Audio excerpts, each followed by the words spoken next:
Hey everybody, we're going to watch a video by John Griffin, and he calls himself Life 2.0 now. He's got quite a few subscribers, quite a few videos, I think hundreds of videos, and they all kind of, I think, are going to be summarized in this video we're going to watch now, and it's about men and their role in society. I like a lot of the things that he has to say. Some of the things I'm not such a fan on, and you're going to find out what parts here. And I think this is probably a really good summary of what he does as a channel and what he has done. He's done a lot of good work in this space, and he's spawned a lot of other similar type YouTube channels. And like I said, he's in Northern Virginia. I did reach out to him. So John, if you're watching this critique, um, feel free to reach back out. I think I sent him an email, but you can reach out to me here too. I'd love to connect with you because I know you're nearby. I see some of the parks that you're walking in. I think it's like Sugarland Run or something. I'm going to drive by there today. It's just down the street. And also, just to let you know where I am with this, it's the ever-changing role of men in society, and what has happened over the years is a giant change over time. Because I remember back in when I first got married in 1990, had a baby shower and all that. I couldn't even go to my own baby shower. I wasn't allowed to. I was told I was not allowed to. And then later on in the 90s, I was the only guy at a baby shower because it was the mother of a friend of one of my kids that we were hanging out with, and I would hang out with the kids and mostly the moms, although not exclusively, but almost exclusively. And a lot of the moms thought I was a single dad. So anyway, that was decades ago. I mean, it seems like a whole other world. And let's hear what John has to say today, and I'll give my commentary. There he is walking, Northern Virginia. For thousands of Give his years, thoughts. the social contract was quite clear. Men were the disposable providers and protectors, and women were the protected and provided for. All right, so he's talking about the social contract and the way that is. Now, so he's obviously kind of alluding to the fact that there's been a change in the social contract, which I would say, yes, between men and women. But also interestingly, and he won't touch on this in the video, is that there's a change or an upcoming change in the social contract about humans working and how that relates to AI. That's a different change, but these are both very, very important changes that have to be addressed. This contract has served us quite well, and it made it very clear when a man had achieved his worthiness, because he was worthy to society as a whole or to the women that he served. Now, in a post-feminist world where women no longer are needing providing for and protecting, what is the role of a man? Where does masculinity fit into our modern society? Yeah, so what do you think down there? Well, we're going to find out, but I'm curious, is it traditional masculinity or is it something different? Like I described, the only guy that went to a baby shower in the 90s.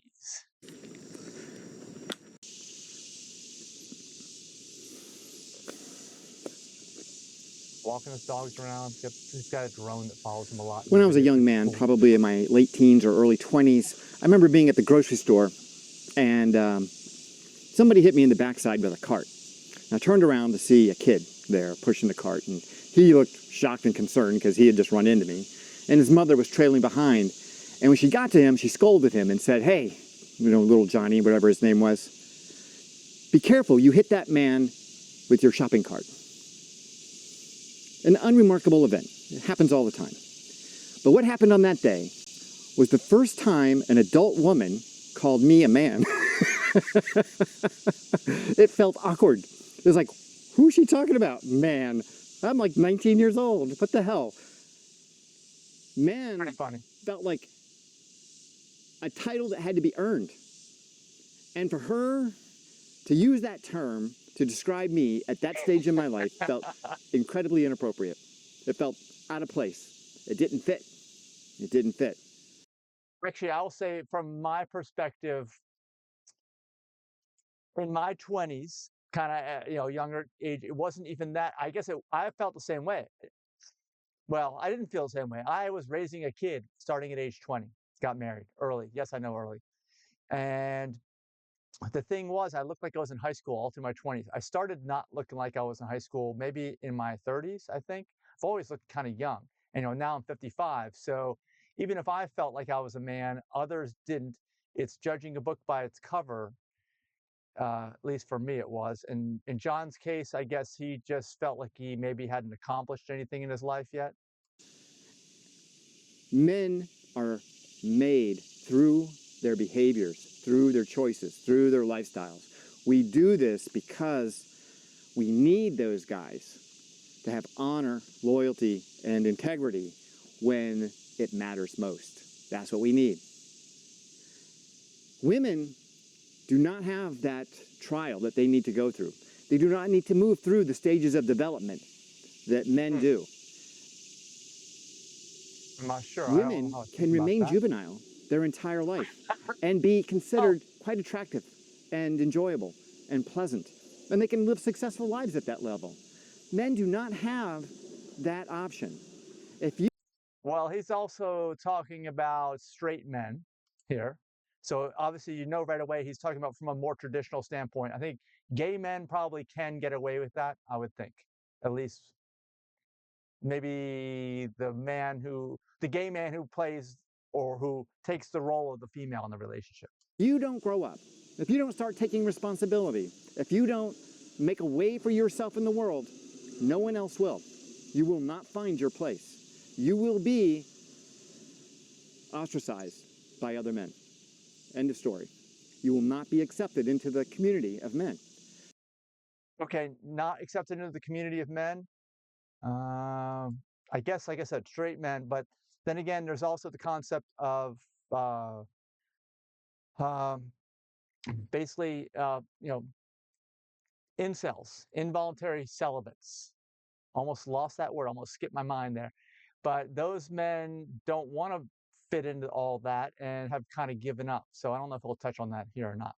So it's up to each one of us, whether we know it or not, to find our way. More drone footage here. The biological reality is that boys, when they're babies, actually cry more than girls in the crib. Yet girls' cries are responded to much faster and much more frequently than boys. Okay. So what are we telling our children with this kind of behavior? Anybody First of all, disagree with that? girls' needs are important. People will respond to them. He skipped right over that. Does anybody agree with that? You're more likely to sue the baby that's a female than a male. Let me know what you think about that. Help is always just right around the corner, that their needs are going to be met. And for boys, it's just the opposite, that their needs aren't important, that they're going to have to learn to deal with this on their own, that they're going to need to earn their value in the world. These messages have been the way children have been raised since probably the beginning of time. Okay, so that's the traditional, that's the way it has been. So let's hear what he has to say about the way things are now. We've been giving children these messages.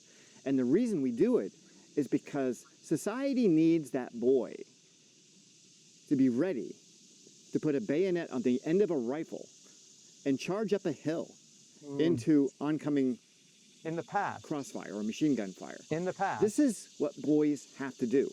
This has always been what boys have to do. Okay, well, not always. You can choose out of that. Nobody has to do that anymore. And of course, only men are drafted in the military. So I guess you could be forced into doing that still. But I think that's also a way of the past. I think much more of that is drone. Like he's got a drone in his video. Drone, military strikes, and other things where it's not traditional battles anymore. Society needs men who will do that. But today, there is no respect for the fact that boys and men must fill this role for society. No respect for the fact that boys and men must fill this role. Like I said, I question whether that role is even valid anymore in 2025, which is, he just released this. This is the most recent video on his channel. And, I'm analyzing this here. So I question that for sure.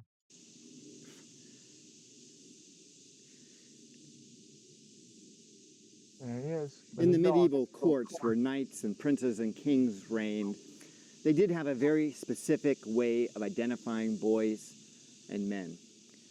Boys were pages. Boys followed their excitement. They were exploring the world and doing it from a naive place. And it was acceptable. And doing stupid shit like jumping into streams, climbing across logs, all of that stuff was just par for the course. And we all did it. Knights are young men seeking a place in the world. That's that stage where you're coming out of school, you're starting your career, you're trying to figure out what your purpose in life is. Okay, so he's trying to draw the analogy between knights and people trying to figure out their purpose. I don't know how strong, I don't know how much I'm going to agree with that. I'll tell you right now. This is a very critical stage, and this is where And actually, I'm also going to say that even if it is true, it's also going to be just as true for women. They're going to also be in that same type of an environment of trying to figure things out. What do they want to do with their lives? a lot of guys get lost. Because going from page to knight is a big jump. Because you're going to have to make a commitment to something along the way. And this is where it starts to happen. You've got to make a commitment to your path, whatever that path may be. Princes are middle age, where men really start to begin to build their kingdoms. And things really start to take hold. You're really getting traction in your career. And you're starting to accumulate wealth. Kings, this is where you have really established yourself, probably in your 50s and 60s. I guess I'm a king. I'm 55. I've never heard this analogy before. And like I said, I've watched his videos. I like a lot of his videos, although they tend to be kind of repetitive, if you ask me. That's why I think this is a good summary. And I don't know, maybe he's kind of brought everything together now to this analogy that he's using. Again, it's very traditional. I think probably too traditional. All right, you got to take the good and the parts of all the different ages, I think, and make the best life out of that from all the information that we know, not just one snapshot in time that he's trying to use here. You have built something worth enjoying. And then after that, you move into wisdom. You move into that post-king stage where you become a wise man and you start reflecting back on life and passing that knowledge on to the next generation of pages and knights. So I'm guessing that's where John thinks he is now, is he's at the wisdom stage, although that's above 60, I guess. I think he is in his early 60s, I believe. And I'm almost there myself, but I've always heard that 50 is the age of wisdom.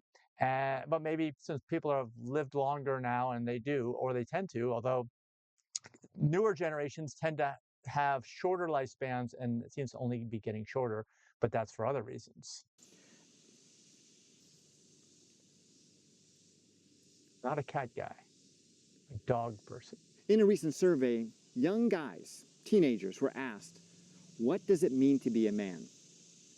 And some of the most common responses were terms like sexist, misogynist. What does that even mean? Okay, so what he's getting at is that popular culture has basically canceled the traditional definition of men, which I'd say is very true, or at least actively trying to do that for the most part. Compare that to traditional responses, say from 30 or 40 years ago, when it would mean having direction, courage, strength, integrity. Feminism Yeah, I didn't hear him mention toxic in there, or did he? I don't think he did. has shifted the opinion of a generation of young men about what it means to be a man. They have created an element of shame in the word man.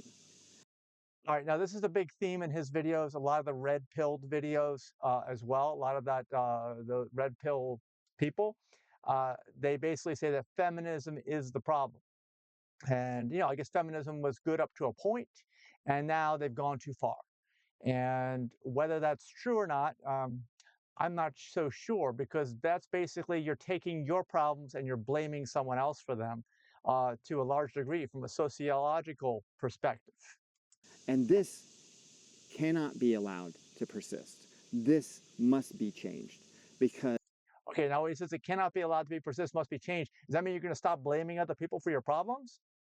Or does that mean you're going to start telling these other people that their behavior, these feminists, your behavior is illegal?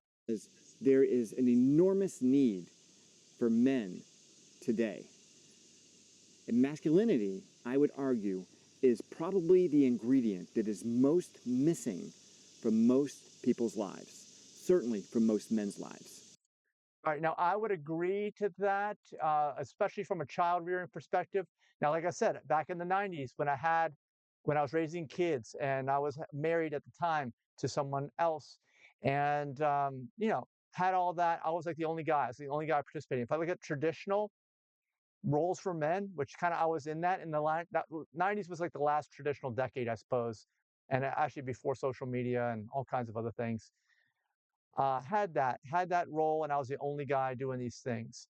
And but the problem is now, a few decades after that, so many children are being raised in fatherless homes, and all these people are being basically modeled and taught, whether it's through words or just through actions, that men aren't needed.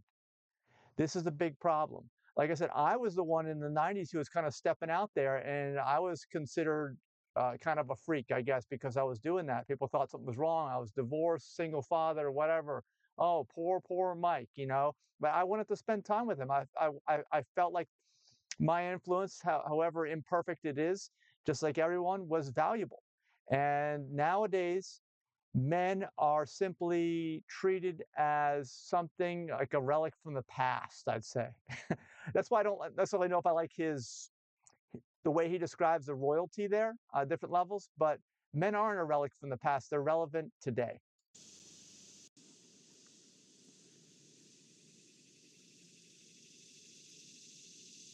These young men who are growing up with shame around the word man are then shifting into that beta male mentality where they are siding with the women in this conversation about. Okay, this is definitely something I've mentioned in my own content. One of the theories out there right now is that women are attempting a mass takeover here of all power, all forms of power. And apparently, women are not competitive when it comes to competitions that the alpha males love and thrive on. All right, I'm just telling you the word on the street. This is word on the street. This is not necessarily my opinion.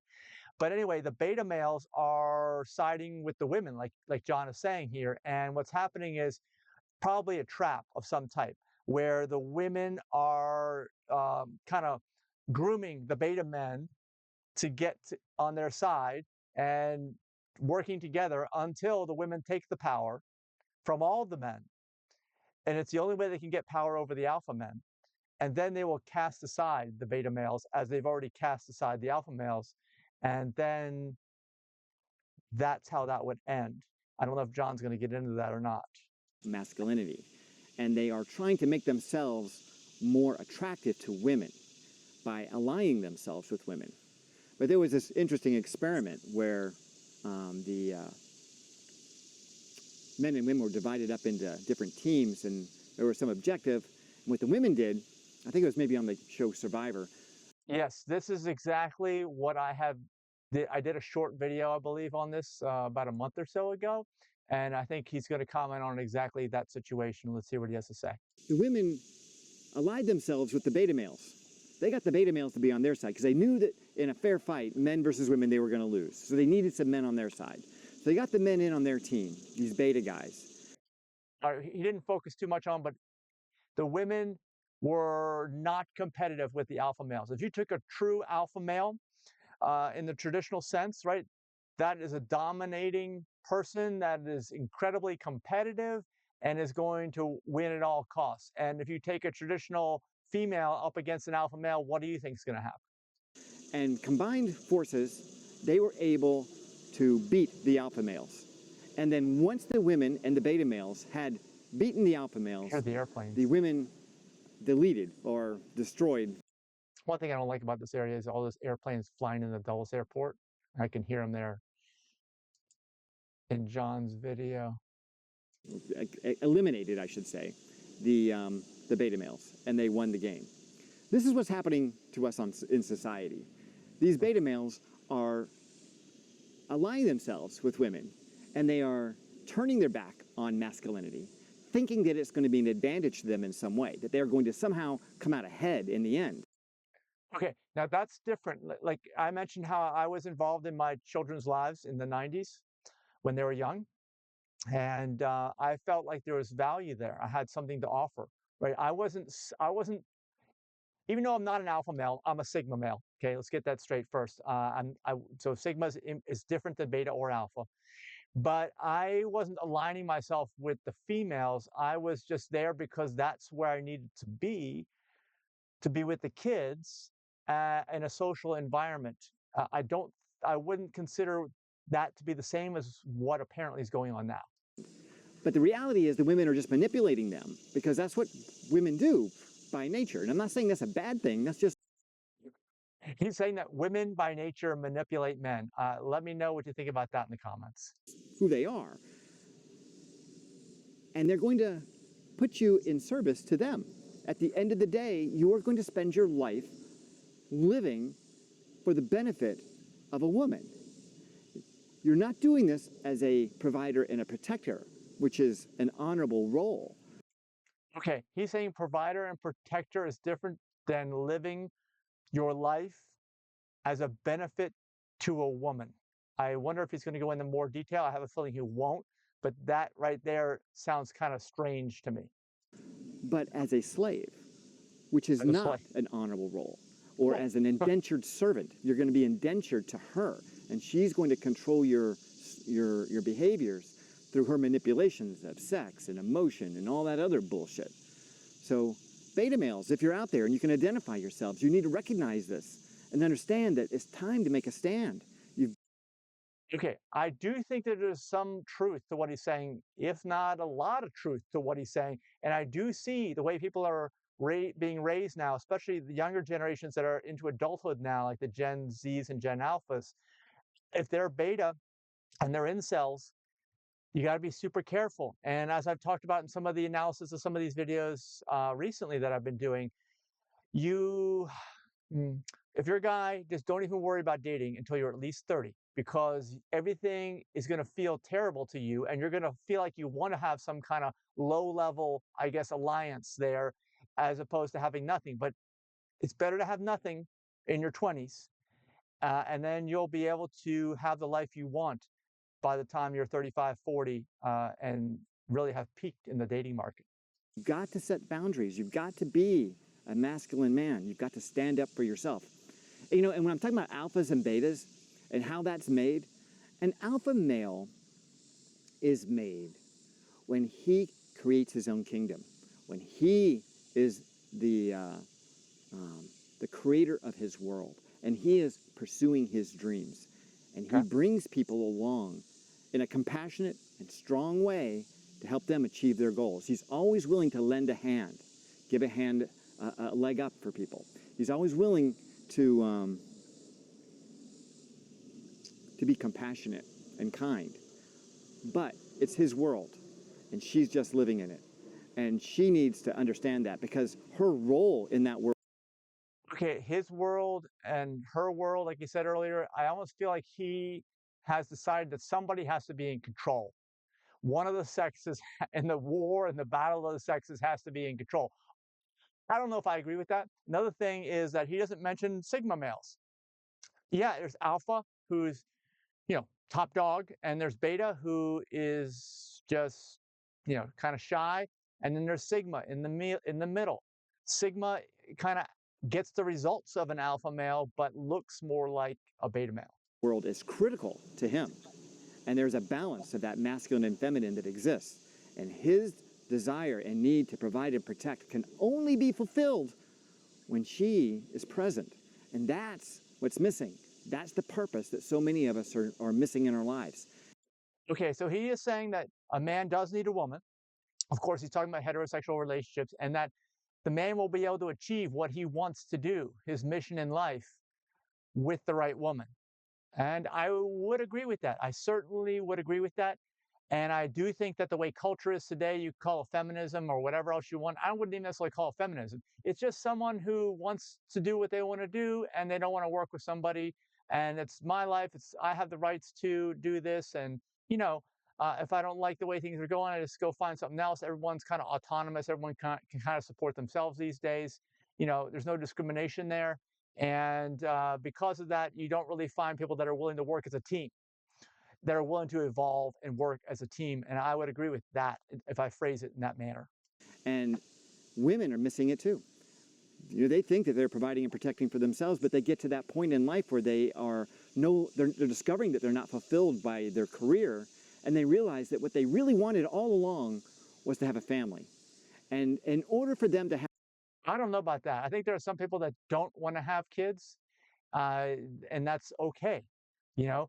But if you do want to have kids and you end up not having them because you fall into this trap that he's talking about, then that's a big problem. And I can see that as being a problem and more of a problem as time goes on. have a family, on some level they have to submit to the fact that a man is necessary in their lives, and he is going. All right, the thing is, a man is not necessary to have a family necessarily. You could have two women who use IVF from a sperm bank, something like that. I guess he's not even going to talk about that here. That's my guess. Going to provide and protect, and they need to play the role in support of his dream. Okay, he said that they, meaning women, need to play the role in the support of his dream.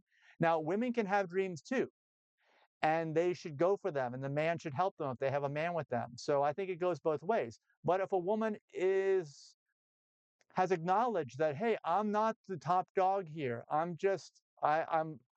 fit in a way where I am not the alpha, like he's described, and I want to help. I want to be of use or service to this goal that we're going to try to achieve together. Then I agree that's a great thing. And it's harder and harder to find that these days because everyone feels like they should get what they deserve and I'm not going to settle and everything else. And there's no talk about working together. It seems like the narrative's not like talking about working together to achieve a goal in the way that John just described. Men, since the beginning of time, have leaned on qualities like self-discipline, courage, justice, and wisdom. These are the Stoic principles that have been around since before Marcus Aurelius. But these principles still serve us today. And when you apply these principles to your own life, you will find that you will become that alpha male. You will become the alpha male in your own life. You don't need to be the alpha male of the world. Okay, I think that's good advice because, like I said, I think that the way the dynamic is now, more women are going to college than men. Women are out earning men in their 20s. They want the hypergamy and they can't get it because they can't find anybody in their 20s. Women tap out in terms of the top level of the dating market in terms of value by 22, and men don't till they're like 40, 45. So men need to wait and develop these qualities. Like he's saying, if a man wants this and that's the kind of life a man wants, you have plenty of time to develop these qualities. Your fertility is not going to hit a brick wall at 35 like it does for so many, if not most women. Your fertility will go on until like my age, 55 or beyond, 65, 75. A lot of times, as long as you take care of yourself, that should be an important thing for men. You have longevity there in terms of fertility. So you should use that time when you are out of favor in the dating market in your 20s to develop what John's saying, if that's important to you. Or even of your town, or even of your neighborhood. You just need to be the alpha male in your own home. That's all you need to do. And in order to become that, you need to start applying these principles so that you can take control of the world that which you live in. And you can decide the direction of your own life. And you can stop being a servant to a woman. And you can start leading with dignity. Okay, I want to comment on servant. Stop being the servant to a woman. I guess that's how he's defining a beta male, as someone who is a servant to a woman. I don't know if I agree with that definition. I think beta males are not alpha males, that's for sure. But I didn't realize that that meant you had to be a servant to a woman. So, like I said, sigma males look like beta males, but they actually get the results of alpha males. That's a whole other part of this. Dignity and authority and wisdom. And that's what we need to get back to. That's the role of men in this world. All right, well, the wisdom isn't going to be there if men don't have life experience. Men don't learn. Men need to use this time that they have in their younger adult years to learn, learn, learn. You've got so many resources here on the internet. You've got videos like this that you can share with anybody that you think might be positively impacted by it, et cetera, et cetera. But keep learning, never stop learning. Or hiking too. Keep walking every day like John does. Highly recommend it. For you young guys, you can just think of these 5 C's. They will keep you on track. And the first one is competence. If you're going to make your way in the world, you must become competent at something that's hard. You must take on a task that is hard, and you must become good at it. Don't pursue anything else until you do that. That is critical.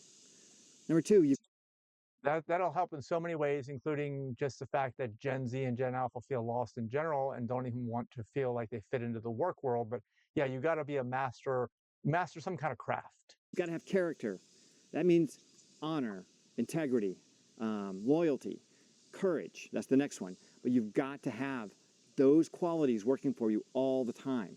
Courage. Don't be afraid that you're going to fail, because you will. You're going to fail. Just embrace your failures and pick yourself up and keep going.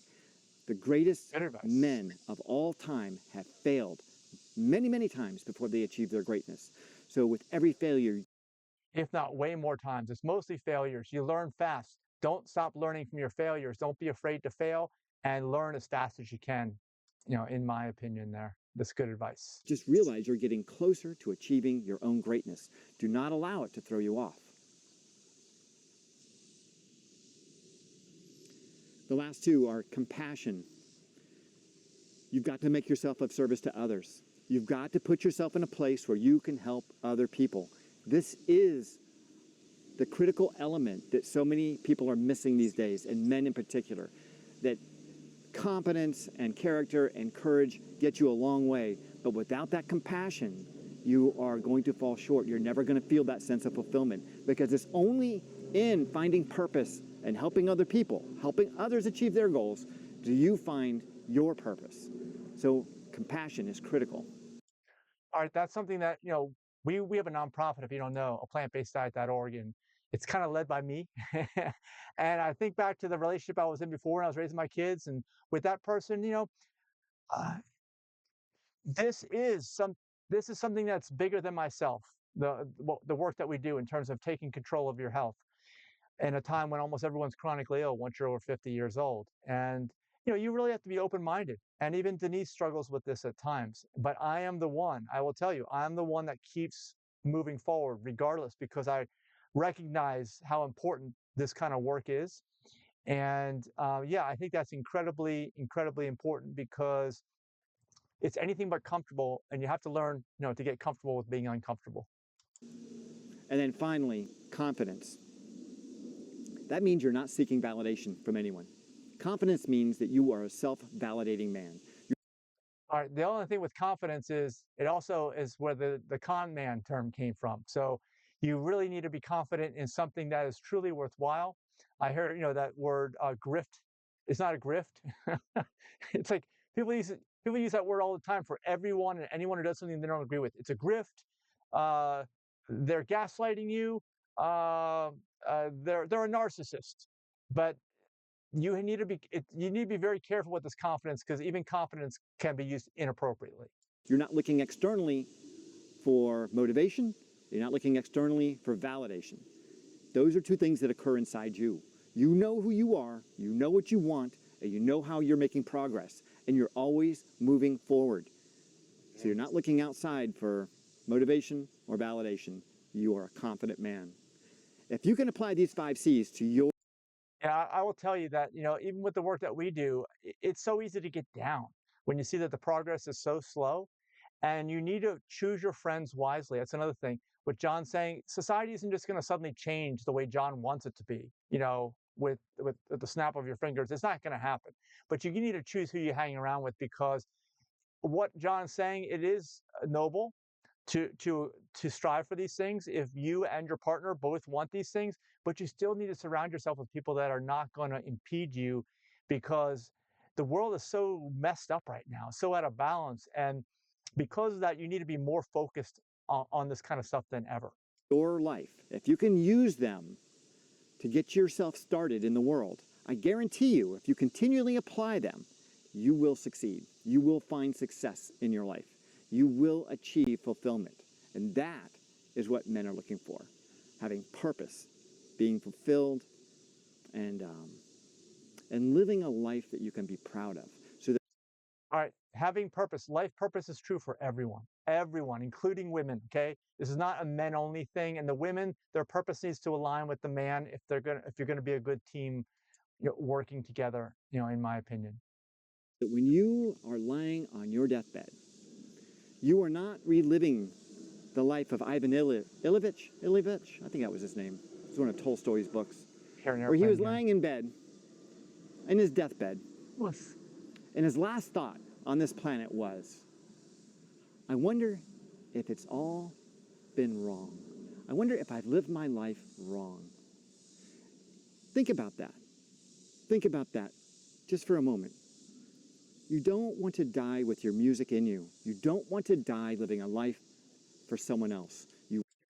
Yeah, well, a lot of what he's saying, it's true with people on their deathbeds. One of the biggest regrets is just not having tried, not having done some of the things that they really, really wanted to do, because there's always things getting in the way. There's never enough time in the day, etc. You want to live your life from an authentic place and achieve the greatness that's within you. That's why we're here.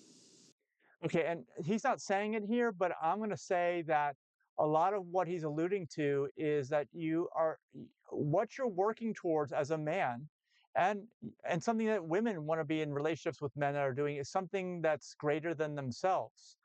I do believe that there's got to be a reason that you're here.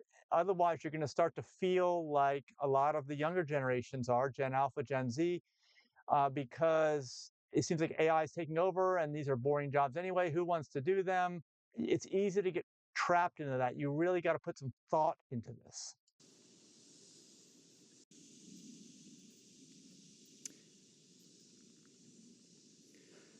So what does it mean to be a man in a post-feminist world? Number one, you're not seeking value from women, and you're not seeking value from society. You know who you are, and you set your standards internally. Okay, that's good. Not seeking value from women. I think I agree with most of what he says. That not seeking value from society. Society is so screwed up. The system's so messed up.